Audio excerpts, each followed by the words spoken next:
주님의 이름으로 문안드립니다. 미디어에서 법정 이야기들은 항상 인기 있는 프로그램입니다. 악명 높은 범죄로 기소된 사람들의 소송과 재판 절차가 아주 자세하게 언론 매체를 통하여 보도되고 있습니다. 종종 유죄 판결을 받고 억울한 누명을 썼던 사람들이 재심을 통해서 무죄로 판결을 받는 감동적인 이야기들도 보도되곤 합니다. 그리고 이러한 주제들이 영화와 드라마를 통해서 우리에게 그려지기도 합니다. 범죄와 재판은 이 사회가 가지고 있는 아주 큰 관심사입니다. 그리고 성경은 어느 누구도 예외 없이 이 심판대 앞에 서게 될 것이다 라고 말하고 있습니다. 고린도서 5장 10절입니다. 이는 우리가 다 반드시 그리스도의 심판대 앞에 나타나게 되어 각각 선악간에 그 몸으로 행한 것을 따라 받으려 함이니라. 얼마나 많은 사람들이 심판을 받게 됩니까? 다입니다. 모든 사람들이 심판을 받습니다. 우리 모두는 이 심판을 마주해야 합니다. 그리고 우리의 삶 가운데서 내렸던 그 모든 결정들에 대한 답을 해야 할 것입니다. 그렇다면 이 심판은 언제 있게 됩니까? 보라, 내가 속히 오리니 내가 줄 상이 내게 있어 각 사람에게 그가 행한 대로 갚아주리라. 예수 그리스도께서 재림하실 때 우리에게 주실 상을 가지고 오십니다. 그 상은 주어지기 전에 이미 먼저 누구에게 주어질지 결정되어져야 합니다. 그러하기에 이 재림 전에 심판이 먼저 있어야 하는 것입니다. 그리고 이 심판은 누가 구원받을지, 누가 잃어버림 받을지를 드러내게 될 것입니다. 여느 법정에서처럼 증거조사의 과정이 있을 것입니다. 그리고 그 후에는 판결과 선고가 내려지게 됩니다. 예수님을 믿는 자들에게 주어지는 선고와 보상은 무엇입니까? 구원입니다. 그리고 예수 그리스도와 함께 영원히 함께하는 삶인 것입니다. 선지자 다니엘은 이 심판을 다음과 같이 묘사합니다. 내가 보니 왕자가 놓이고 옛적부터 항상 계신 이가 자정하셨는데 심판을 베푸는 책들이 펴놓여 있습니다. 다니엘은 이 이상 가운데 하늘 성소에서 이루어지는 심판을 보게 됩니다. 그리고 하나님께서 보좌에 앉으시면서 이제 이 심판이 베풀어지게 됩니다. 수천 수만의 천사가 그곳에 참석하여 있습니다. 이제 조사를 위하여 책들이 펼쳐집니다. 그리고 여기에서 중요한 것은 바로 18절에 기록된 이 심판의 목적입니다. 지극히 높으신 이의 성도들이 나라를 얻습니다. 그 누림이 영원하고 영원하고 영원합니다. 우리 모두는 살면서 예수 그리스도를 개인의 구주로 영접하든지 거절하든지 하게 됩니다. 그리고 이 심판을 통해서 그 선택들이 다시 보여집니다. 그리고 그 결과에 우리는 직면해야 합니다. 구원받은 자들은 예수님께 순종하는 그들의 삶의 모습을 발견할 것입니다. 그렇지만 잃어버린 바 된 자들은 예수 그리스도께 굴복하기를 거절한 자신들의 모습을 보게 됩니다. 그리고 심판이 맞춰지게 되면 어느 누구도 하나님의 진실함과 공의와 사랑에 의문을 갖지 않게 될 것입니다. 그렇다면 무엇을 근거로 이 심판은 베풀어지게 되는 것입니까? 하나님은 모든 행위와 모든 은밀한 일을 선악간에 심판하십니다. 누구든지 온 율법을 지키다가 그 하나를 범하면 모두 범한 자가 되는 것입니다. 간음하지 말라 하신 이가 또한 살인하지 말라 하셨습니다. 내가 간음하지 아니하였어도 살인하면 율법을 범한 자가 되는 것입니다. 너희는 자유의 율법대로 심판받을 자처럼 말도 하고 행하기도 해야 합니다. 바로 이 심판의 기준은 하나님의 율법인 것입니다. 우리의 생각과 행동은 하나님의 거룩한 법의 기준에 의하여 평가받게 될 것입니다. 하지만 모든 사람들이 죄를 범하였는데도 불구하고 어떻게 죄인을 무죄라고 선언하실 수 있는 것입니까? 성경은 죄의 삭은 사망이다라고 분명히 우리에게 선언합니다. 죄를 지은 모든 자들은 죄인이고 그 결과로 말미암아 우리는 죽을 수밖에 없는 것입니다. 하지만 예수 그리스도께서 그 선고를 대신 받으십니다. 그리고 죄인의 자리에서 나를 대신하여 십자가에 죽으신 것입니다. 그래서 우리가 죄를 자백할 때 두 가지 일이 일어나게 됩니다. 첫 번째는 무죄하다고 선언됩니다. 그리고 두 번째는 의롭다고 선언되는 것입니다.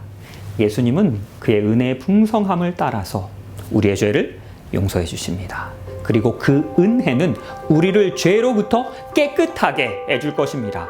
우리의 이름은 어린 양의 생명책에 기록될 것입니다. 그리고 마지막 때에 이 책에 이름이 기록된 자들은 구원을 받게 됩니다.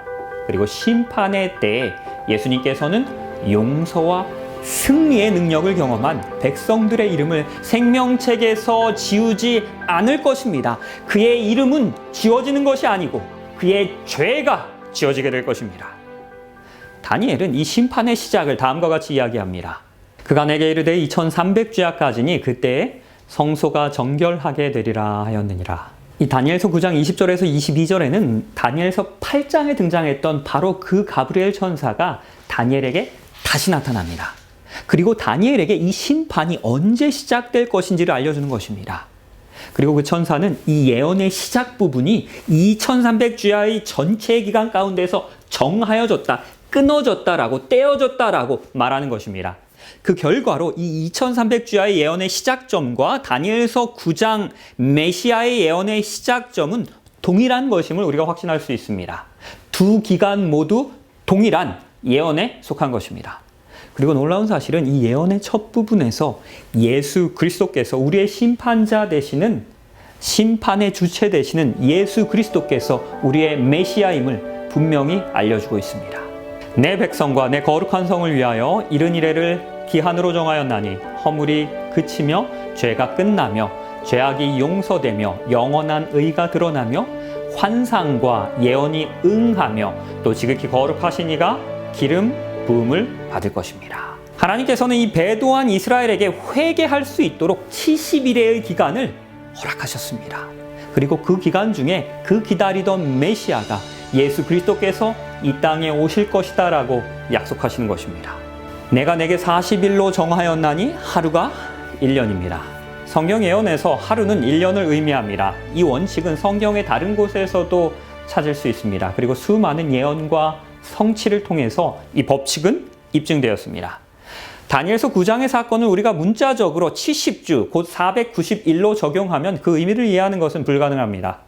그러므로 연일 법칙에 따라서 70일에는 곧 490년을 의미함을 우리는 분명히 알아야 합니다.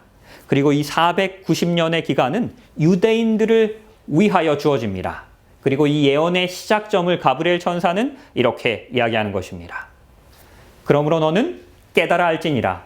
예루살렘을 중건하라는 영이 이날부터 기름 부음을 받은 자, 곧 왕이 일어나기까지 7일에와 62일에가 지날 것입니다.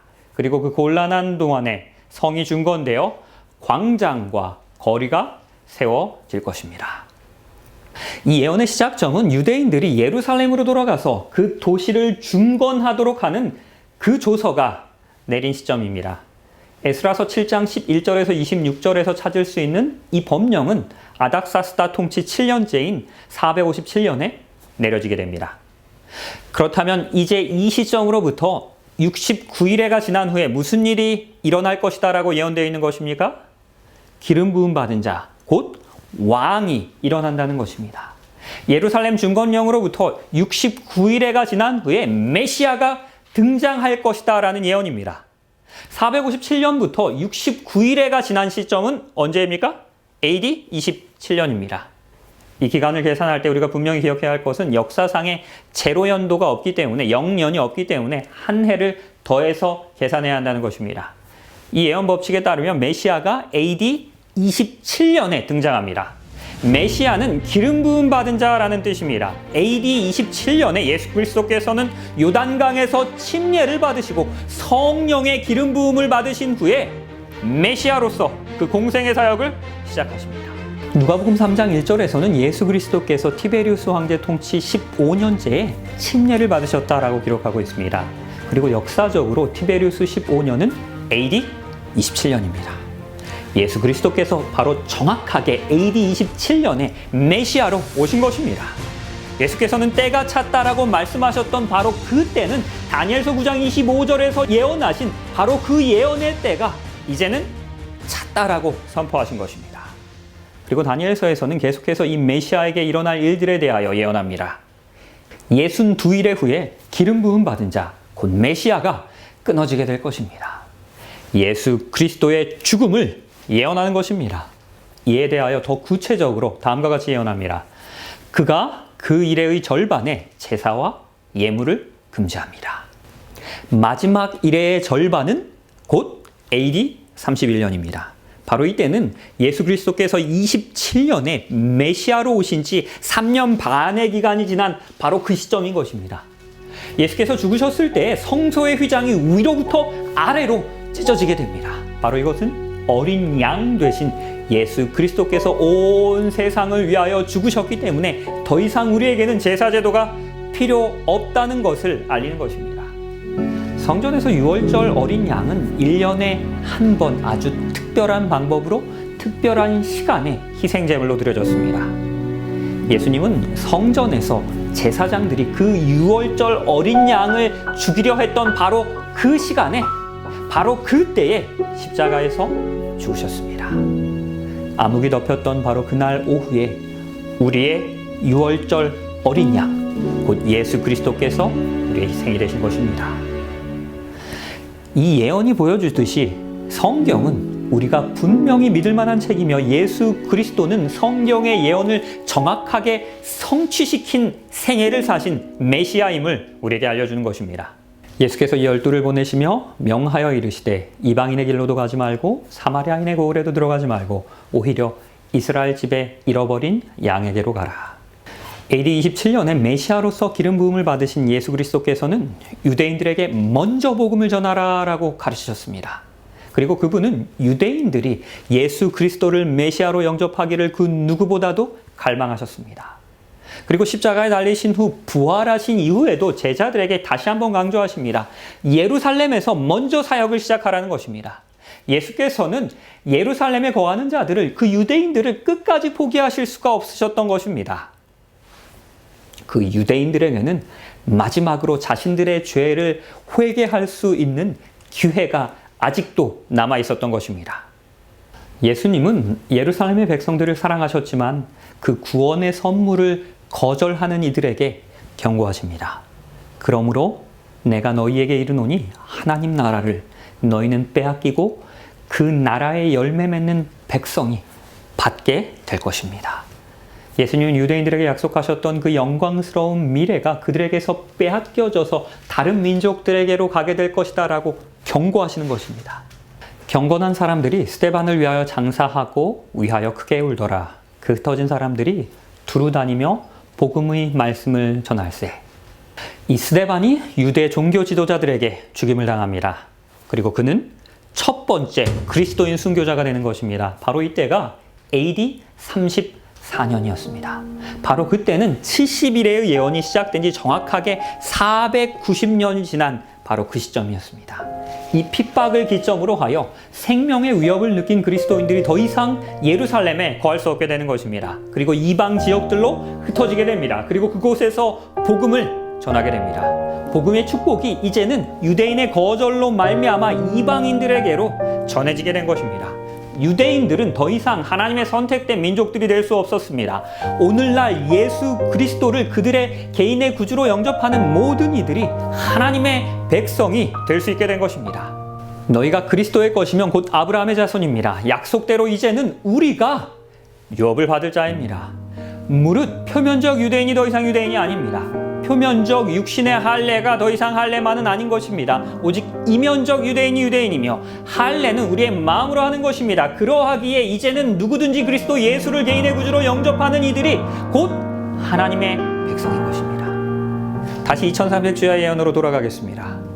그가 내게 이르되 2300주야까지니 그때 성소가 정결하게 되리라. 성소가 정결하게 된다는 의미에 대하여는 레위기서에서 우리에게 이렇게 설명합니다. 일곱째 날 열흘날은 속죄일이니 너희는 성회를 열고 스스로 어떻게 해야 합니까? 괴롭게 하며 여호와께 화제를 드려야 합니다.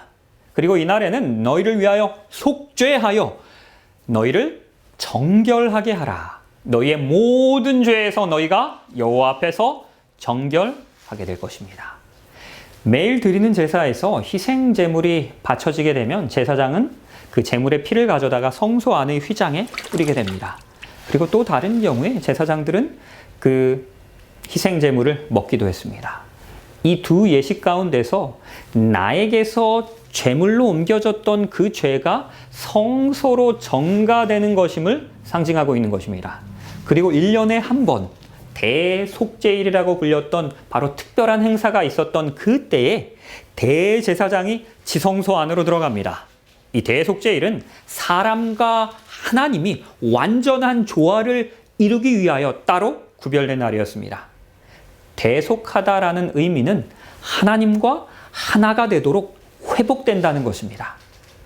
그리고 이날의 목적은 성소와 죄인이 모두 정결하게 되는 것이었습니다. 1년 내에 희생제물의 피를 통하여 성소에 남아있던 그 누적된 죄의 기록이 이 대속죄일에 상징적으로 도말된 것입니다. 그리고 성소는 이제 죄로부터 정결하게 함을 입게 됩니다. 바로 이날은 심판의 날이기도 했습니다. 이스라엘 백성들은 혹시라도 자백하지 않거나 회개하지 않은 죄가 없는지 스스로를 살피면서 괴롭게 해야만 하였습니다. 이날 죄를 자백하기를 거절한 이들은 하나님의 백성 가운데서 끊쳐질 것이었기 때문입니다. 그러므로 하늘에 있는 것들의 모형은 이런 것들로 정결하게 할 필요가 있습니다. 하늘에 있는 것들은 이런 것들보다 더 좋은 제물로 할지니라. 성소의 원형은 하늘에 있었습니다. 유대인들의 성소는 로마군에 의해서 AD 70년에 파괴되었습니다. 그리고 다시 재건되지 못했습니다. 지상에 있었던 성소의 예식과 상징들은 모두 예수님과 하늘 성소를 가리키고 있었던 것입니다. 하늘 성소의 정결은 하늘책에 기록된 우리의 죄의 기록을 모두 제거하는 것입니다. 죄인이 죄를 자백할 때 용서받게 되면 하나님의 심판 때에 그 죄는 제거되는 것입니다. 그렇다면 이 성소의 정결, 곧 하늘에서의 심판은 언제 이루어지는 것입니까? 2300주야까지입니다. 그리고 바로 그때에 성소가 정결하게 될 것입니다. 이 예언의 시작점은 유대인들이 예루살렘으로 돌아가서 그 성을 중건하라는 명령이 날 때인 BC 457년이었습니다. 그리고 그로부터 2300년을 더하여 계산할 때 몇 년이 나옵니까? 1844년입니다. 바로 그 1844년에 성소의 정결이 시작된 것입니다. 1844년에 예수 그리스도께서는 하늘 성소에서 심판을 시작하셨습니다.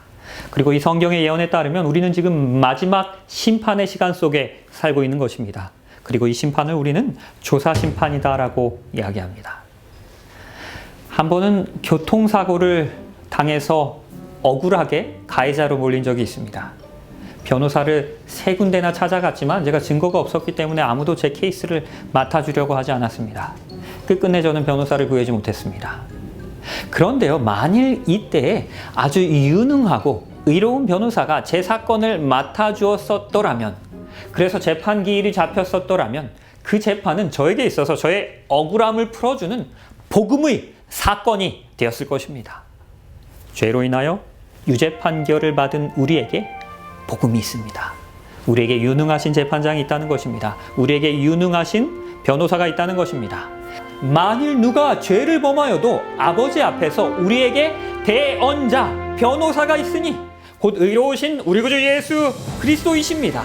나의 죄를 대신하여 죽임당하신 그 예수 그리스도께서 나의 변호사가 되어주신다는 것입니다. 나의 억울함을 신원하여 주신다는 것입니다. 이제는 아버지께서 아무도 심판하지 않으십니다. 그 심판 다 아들에게 맡기셨습니다. 그 아들이 누구입니까? 우리를 그 누구보다도 더 잘 알고 계시는 나의 죄를 위하여 십자가에 달리신 나의 의로운 변호사이신 나의 의로운 재판장이신 예수 그리스도이신 것입니다. 그러하기에 이 예수 그리스도로 말미암아 이 재판은 두려운 재판이 아닌 것입니다. 복음의 재판인 것입니다. 그러하기에 이 세 천사의 기별은 우리에게 다음과 같이 분명히 이야기합니다. 또 다른 천사가 공중에 날아가는데 땅에 거주하는 자들 곧 민족과 종족과 방언과 백성에게 전할 무엇입니까? 영원한 복음을 가졌습니다. 그 영원한 복음이 무엇입니까? 그가 큰 음성으로 이르되 하나님을 두려워하며 그에게 영광을 돌리라. 이는 무슨 시간이 이르렀습니까? 심판의 시간이 이르렀습니다. 바로 이것이 우리의 영원한 복음입니다. 이 심판은 우리의 영원한 복음입니다. 예수 그리스도께서 우리의 재판장 되어주시기 때문입니다. 나를 위하여 십자가에 달리신 나의 모든 죄값을 치러주신 그 예수 그리스도께서 나의 변호사가 되어주시기 때문입니다. 심판은 우리의 영원한 복음입니다.